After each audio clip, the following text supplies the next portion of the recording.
Okay, good afternoon, everyone. Sorry that we're a little delayed. It is 2:07. And we are getting started with our December 3rd, 2024, 2 o'clock Commissioners Consent Agenda meeting. So let the record reflect that we did not receive any written comment for anything on today's agenda. So sorry. And so let's stand for the pledge, please.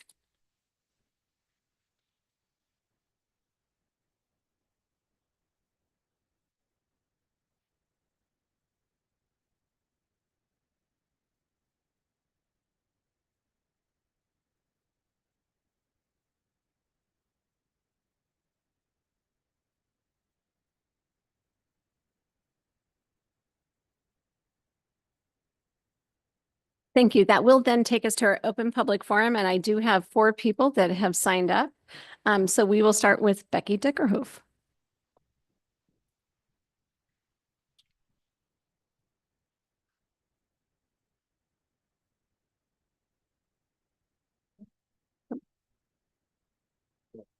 Becky Dickerhoof, Spokane City. I am here today to ask the county commissioners to enact what is commonly referred to as the 1590 tax. This ordinance, which amended RCW 82.14.530, allows a county legislative authority to impose a sales and use tax not to exceed 0.1% of the selling price in the case of a sales tax or value of the article used in case of a use tax. Today has become known as Giving Tuesday. It is hoped that those more fortunate will make a special effort to give to others less fortunate. Having to declare a special day to remind us of the importance of giving emphasizes how often we fail to empathize with others. For months, I have been reporting on the data that shows how important housing is in the fight against homelessness. I have tried to show that the homeless are not just those individuals we see in our downtown corridors. Those individuals are the window display showing us the worst of the homeless community, the unsheltered who have succumbed to the despair of living on the streets. They have become victims to crime, illegal drugs, and loss of dignity. With fentanyl, they are now mimicking the zombie characteristics of many horror movies, but they are only a small percentage of those who have found themselves without shelter. I reported on the children who are homeless, people with disabilities, and the elderly, those who have suffered a disaster resulting in the loss of their shelter. The homeless advocates have long recognized only housing, low-income, affordable housing, will be effective in the homeless crisis. Instead, our elected officials have focused on congregate shelters and removal of individuals from public view. So, as we are only weeks away from a new year, 2025, will a plan to address housing, low-income, affordable housing, come to fruition, or will our elected officials continue to spend resources on sweeping the problem from corner to corner? Thank you. Thank you. Next, I have Susie Hokinson.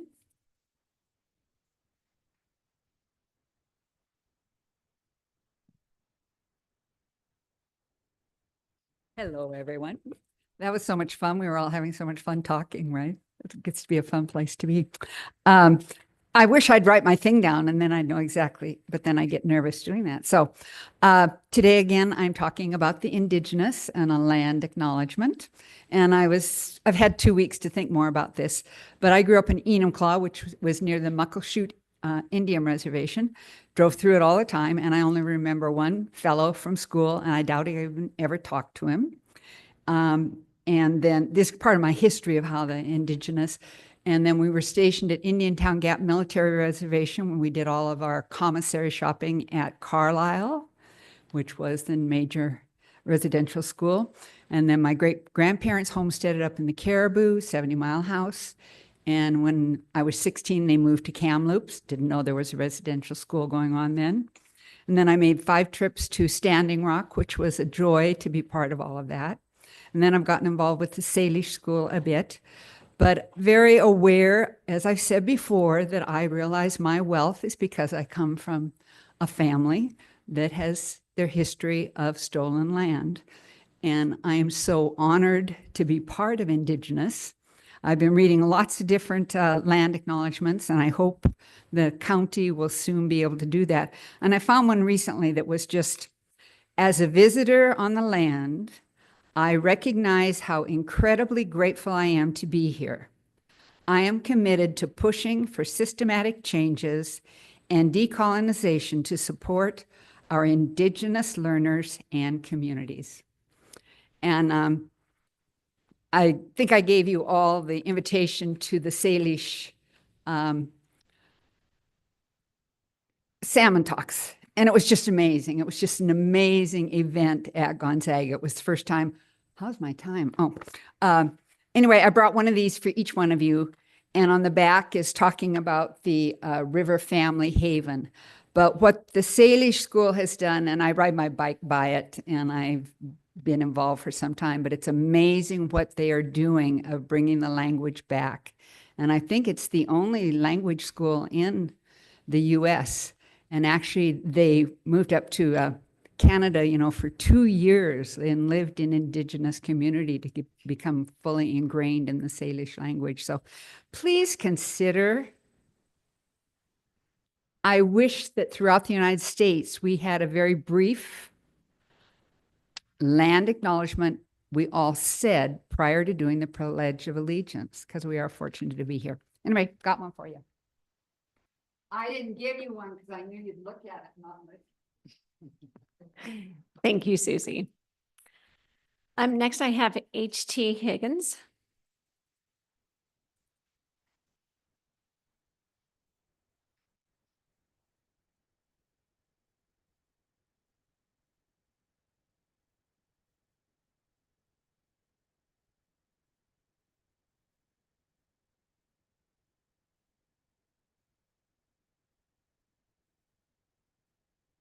My name is H.T. Higgins. The birthing of Camp Hope was almost 37 months ago. Commissioners Cooney, Kearns, and French were directing the affairs of the county in December of 2021. I would think with the closing of track and approximately 500 to 700 unsheltered county residents, the threat of Camp Hope 2.0 would generate some type of formal policy discussion about what is the county plan for inclement weather. Your lack of public engagement on the issue is an absolute malfeasance. It seems to me that the policy of the city is directed by blue Democratic silo named Mayor Brown. Likewise, the county policy is directed by the majority red Republican silo of Commissioners Cooney, Kearns, and French. The unfortunate part is that all 4 of these electeds are so locked into their respective silos, they can't even meet to discuss what might be best for a regional approach for inclement weather or for developing a regional plan to address homelessness. This reminds me of my grade school days, where the silos sat at different tables in the lunchroom, both tables full of chatter around who is to blame, who we should complain about, and how we defend our own actions. Newsflash from the Spokesman Review, dated January 10th, 2025. Last night, a family of 4 were found dead in their car by the Centennial Trail near Liberty Lake. With temperatures below 0 and no warming shelters available, they died huddled together in the back seat. This marked the 9th death of unhoused county citizen due to hypothermia since December 10th. There has been an outrage in the community over the deaths and the encampments that have developed all over the county. This reminds many of Camp Hope in 2021. The public will know that this Board of County Commissioners spent no time planning, discussing, or acting on an inclement weather plan. Your actions, or that lack thereof, are saying, just let me die. They are not human beings. It is loud and clear. Thank you.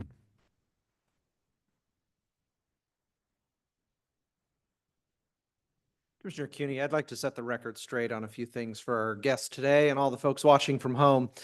So for the better part of the last 2 years, about 2 years, Commissioner Waldriff, blue, and myself, red, have been meeting with members of the Spokane City Council, the previous mayor and the current mayor of Spokane this year, members of the Spokane Valley City Council, the Cheney City Council, Medical Lake mayor, representatives from many of our other smaller jurisdictions, representatives from Experience Matters, Empire Health Foundation, the Continuum of Care has had representatives there, all discussing a regional approach to homelessness. Now, I'll be honest with you, we may not come to an agreement, but anybody claiming those meetings aren't happening is either not paying attention or intentionally trying to mislead you. When it comes to our inclement weather policy, we are working at it. I know the individual who just spoke has even met with George Dahl and his staff to discuss it. And what I was told by George himself was he laid out what our inclement weather policy is. We are funding spots in our shelters for individuals who are faced with being unhoused during these inclement weather events. So I encourage each of you, if you don't believe me, we have staff who can tell you what we do. We can provide documentation. But yes, those meetings are happening. We do have a plan, and we spend a lot of money when it comes to homelessness here regionally. We alone, for some reason, I can't tell you why, but homelessness is usually on a biennial budget. And at our last regional homeless meeting, where Commissioners Waldriff, myself, Mayor Brown, Councilman Dillon, Bingle, and Councilor Mayor Haley, and several other electeds were there. They showed us on a biennial basis here in Spokane County, there is nearly $50 million spent on homelessness. So just wanted to throw those facts out there, some truth and some real numbers, so you can all balance those and decide for yourself what you want to believe. So next I have Matthew Hurd.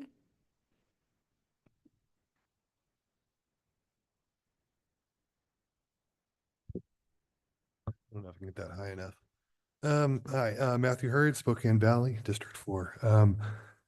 I actually saw that on the record today. There was a reference to surplus property. It's specific property, but I wanted to do a brief statement in support of cities and counties utilizing surplus property to support affordable housing. I'm a housing developer with Community Frameworks, working with the Housing Authority in Kennewick, Washington, on a project that they're working on there that's utilizing the surplus property with the city of Kennewick. And they partnered with the Kennewick Housing Authority to identify a parcel of land that was no longer really utilizing its purpose for the city itself. It was an impound lot. And now it's going to be a 58-unit townhome community for working families and low-income households. And part of what made that project work out in Pencil is actually the ability to purchase the property at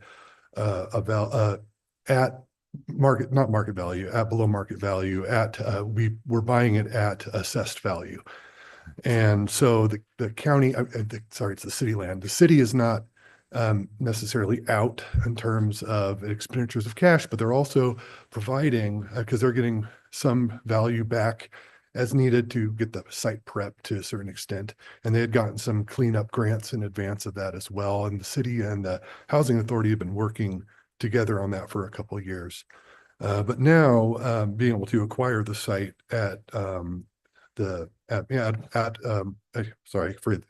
being able to acquire the site at a price that works within the budget of the affordable housing development, it's going to assist in that thing happening, but it's also going to help leverage additional funds that are state funds and other local funds to improve infrastructure in that area. I'm looking at a 3.6 acre parcel that has 6 full blocks of frontage on county/city roads that are going to need, because of building it up to code, it's going to get sewer infrastructure improvements in those areas, water connection infrastructure, stormwater, sidewalks, curb gutter, widening the road. I'm just saying is that when we build affordable housing, we're not only just building housing, we're also usually building infrastructure that goes in to these projects to make them fit into the community. And surplus land for affordable housing is just one tool in the municipal toolbox to help to ease regional housing burdens. And I think we really should be using as many tools as there are in the toolbox. With this one, you can also utilize funds, you use land for not just long-term affordable low-income rentals, but also you can use that to certain targeted low-income AMI home ownership initiatives and community land trusts that help to benefit low to moderate income. And I'm done. That is new music. Sorry. Thank you very much. I feel like we're at the Oscars. Sorry. Thank you very much for commenting. So there is time for one more person if someone else would like to come up and speak at the open public forum. Anyone else in the audience or anyone online? Seeing no one, I will close the open public forum and I will look to my fellow commissioners. And we will be taking, I'm sorry, items 6A separately today. Madam Chair, I move that we approve items 3, 4, 5, including all sub-items, and items 6B through P, as in Paul. Second. I have a motion and a second for items 3. Right, make sure I get all these. 3, 4, 5, and all sub items, and then 6B through P as in Paul. Is there any further discussion on those items? Seeing none, all those in favor, please signify by saying aye. Aye. Aye. Motion passes unanimously. That will then take us to item number 6A, which we did have a change on that. And so, Commissioner Kearns, I believe you've got the information to make the motion. Yes, Madam Chair, yes, as you stated, so this is item 6A in the matter of approving Spokane County's 2025 legislative priorities agenda.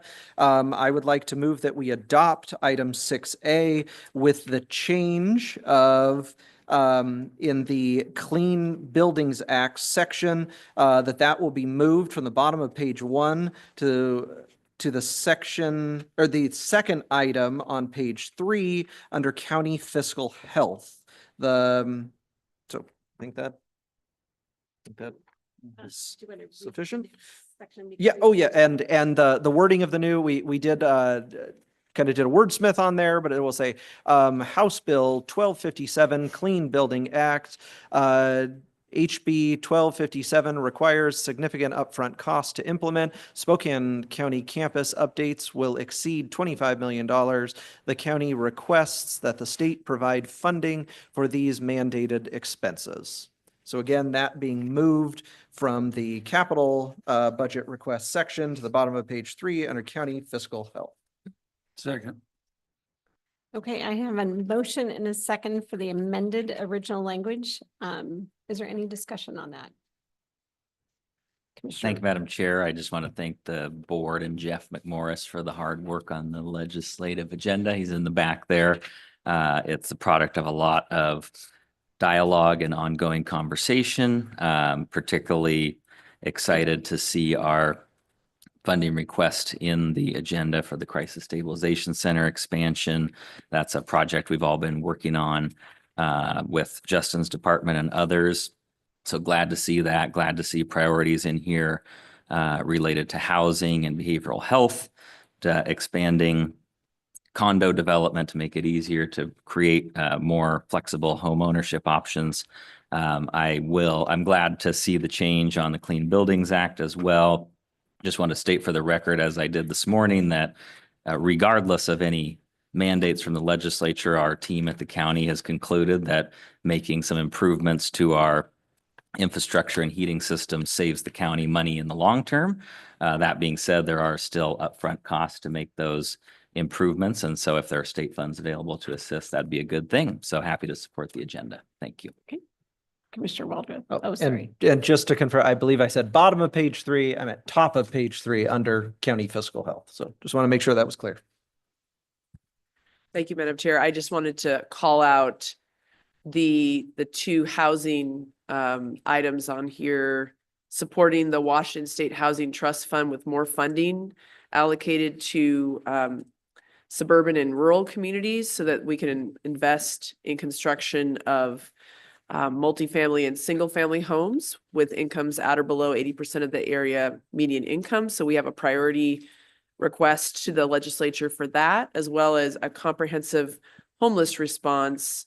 The state does have consolidated homeless grant program, and we're asking for improved flexibility to use those funds to address our homeless needs here in Spokane County, including a capital provision to allow funding to support existing homeless service facilities. So just wanted to call out those two important housing homeless priorities that we are voting on here today.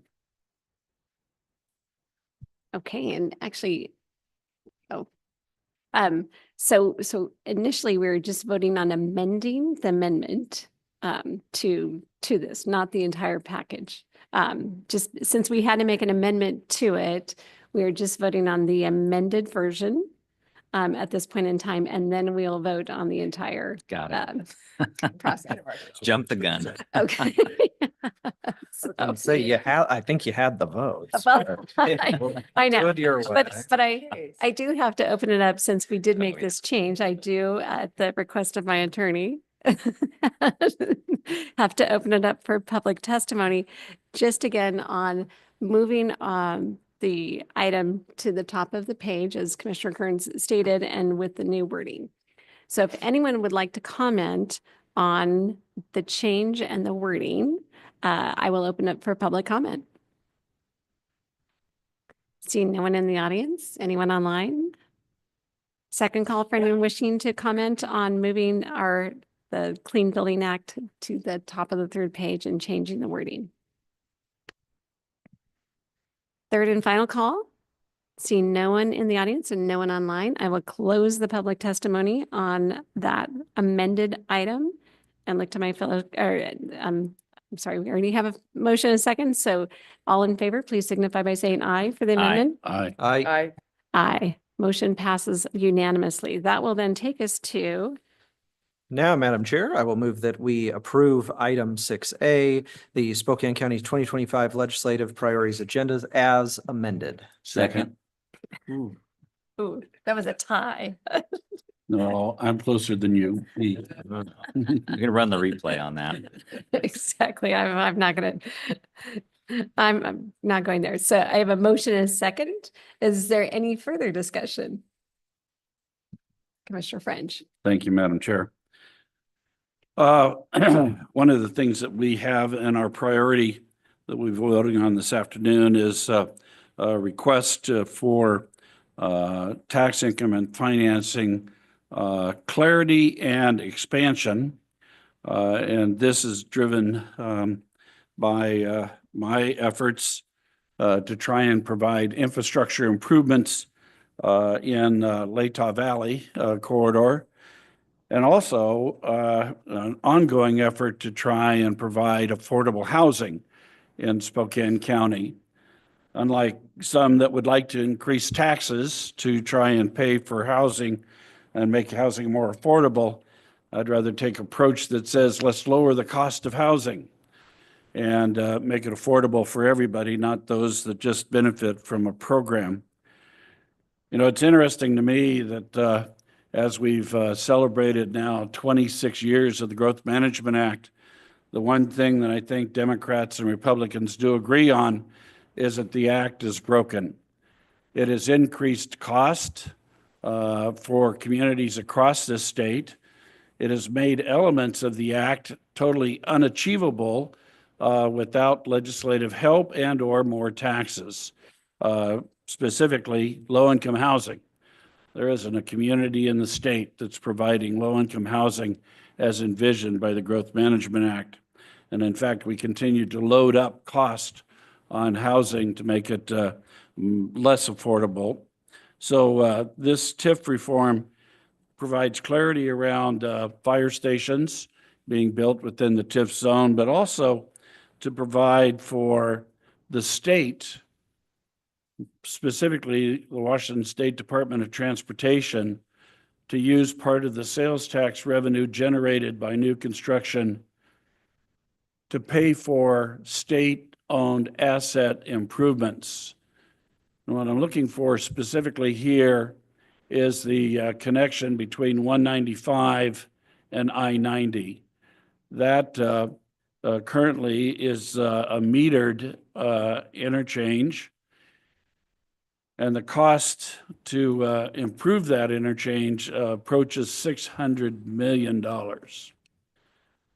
There's not the revenue or the priority within the state to be able to pay for that.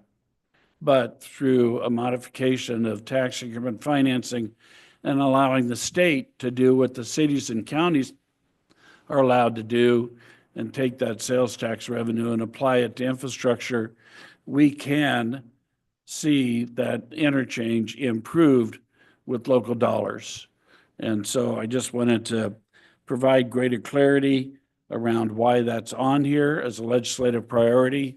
And we appreciate the support of my fellow commissioners in trying to achieve that goal. Thank you. Anyone else that would like to comment on our on item 6A as amended? Okay.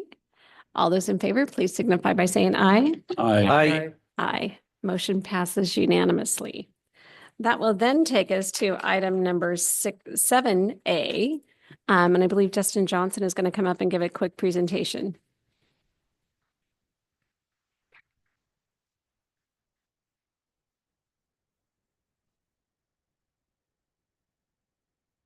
Thank you. The matter before you concerns the approval of a lease with Pioneer Human Services for behavioral health transitional housing support services to extend our existing agreement to the next year. This is a county-owned property, the Phoenix Apartments, located at 703 East Hartson Avenue. It is a 40-unit comprehensive behavioral health transitional housing program operated by Pioneer and managed through our Spokane County Community Services Department.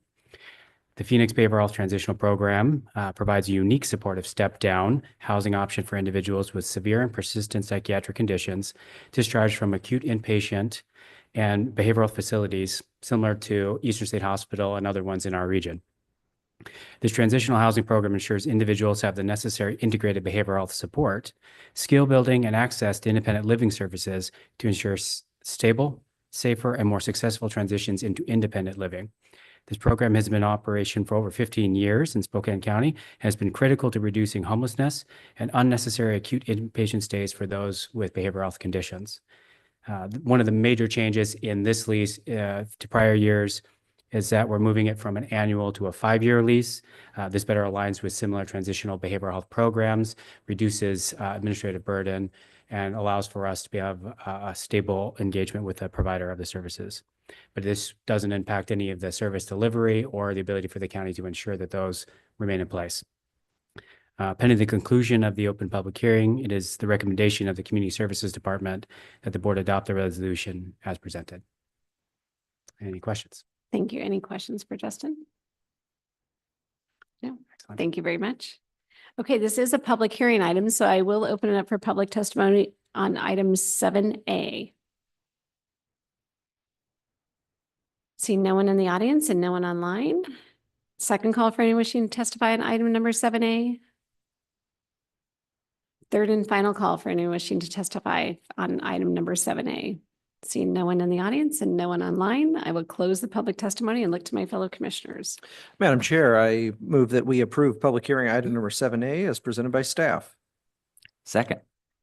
I have a motion and a second for item number 7A. Any further discussion? Seeing none, all those in favor, please signify by saying aye. Aye. Aye. Motion passes unanimously. That will then take us to item number 7B.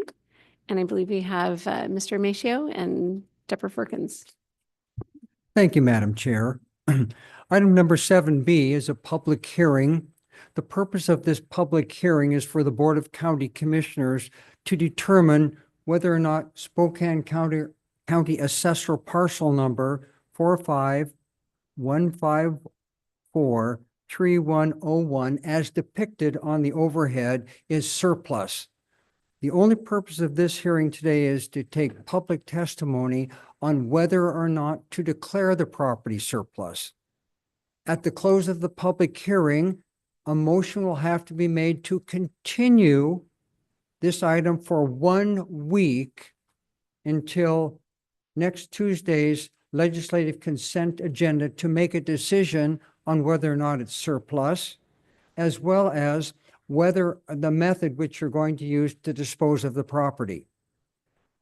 I make that point, Madam Chair, because recently we discovered that the process we were previously using to determine property surplus and at the same time determine the method of disposal was not necessarily consistent with our county code. And so until we amend the county code, it's a two-step process. Today's public hearing is simply to take public testimony as to whether or not this project, a piece of property should be determined surplus. At the end of the public testimony, a motion will simply be made to continue a decision on whether or not it's surplus until next Tuesday's consent agenda at 2:00. At that time frame, you will not only determine whether or not it's surplus, but the method of disposal, whether or not that's going to be by auction or on the county's website. If I could give you some brief background with regard to this particular information, what Deborah Firkins has shared with me. There's a house located at this property, which is identified as 115 North Evergreen Road at the corner of Evergreen and Riverside Avenue.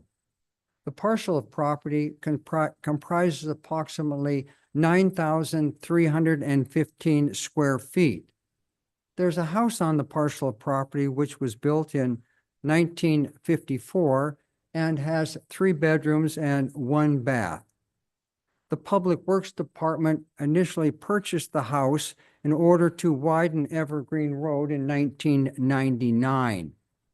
It then sold the property to the County General Fund, so this property is owned by the County General Fund. It was recently used to house a SCOPE program, but the SCOPE program has subsequently relocated to the Valley Mall. The property was appraised in April of 2024, and the appraisal indicated at that point in time that it was worth approximately $399,000. So that's the background on this particular parcel of property. The county engineer, of course, subject to the public hearing, would recommend that this particular piece of property next week be declared surplus and it be sold through the appropriate process, which would be discussed next week. Does the board have any particular questions on this parcel of property? So the purpose of today is just to allow for public testimony on the fact that we have this property that we're looking to surplus. That is correct, Madam Chair, and I apologize for the confusion in changing the process. That's all the purpose of this public hearing is today. Thank you. Thank you, Madam Chair. Any further questions from the board? Commissioner French. Just want to confirm a couple of the numbers I didn't catch. You said the lot size is approximately 9,000 square feet? 9,535 square feet, Commissioner French. 35. And did you have the square footage of the house itself? I don't have that. I'm looking to Deborah Firkins. I'm sorry, I don't have that with me here. Sorry. I Okay. don't- Mr. Simmons will be able to look that up on his computer very quickly here on software that we talked about earlier this morning. Yeah, what a great tool that is. He's going to look it up. Mr. Simmons is looking up on the assessor's website, I assume. No, it's a great tool in the right hands.